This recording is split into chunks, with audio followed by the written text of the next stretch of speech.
ಇವತ್ತು ಕಡೆ ಪಲ್ಯ ಹೇಗೆ ಮಾಡ್ತಾರೆ ಅಂತ ರೆಸಿಪಿ ಹೇಳ್ತಾ ಇದ್ದಾರೆ. ಉತ್ತರ ಕರ್ನಾಟಕ ಸ್ಟೈಲು. ಜೀರಿಗೆ, ಸಾಸಿವೆ, ಉಳ್ಳಾಗಡ್ಡಿ, ಅಲ್ಲ ಬೆಳಗಡ್ಡಿ, ಅರಿಶಿಣ, ಕೊತ್ತಂಬರಿ ಹಾಕಿದೆ. ಬುಕ್ಣಿ ಖಾರ 2 ಚಮಚ ಬುಕ್ಣಿ ಖಾರ ಹಾಕ್ತೀನಿ.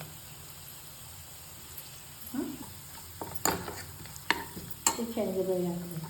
ಎಷ್ಟು? 1 ಬಟ್ಟಲ. 1 ಬಟ್ಟಲು.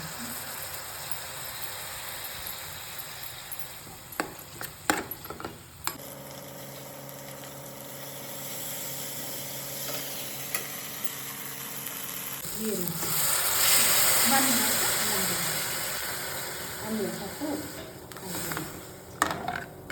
ಉಪ್ಪು, ಕಡೆ ಪಲ್ಯ ಉಪ್ಪು. ಇದನ್ನೇನು ಮಮ್ಮಿ ಒಣಗಿಸಿರಿ? ಒಣಗಿಸಿ ಒಣಗಿಸಿ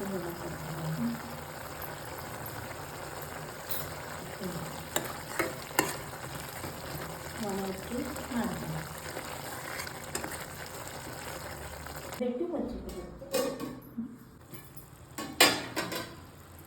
ಆಯಿತು ಕಡೆ ಪಲ್ಯ.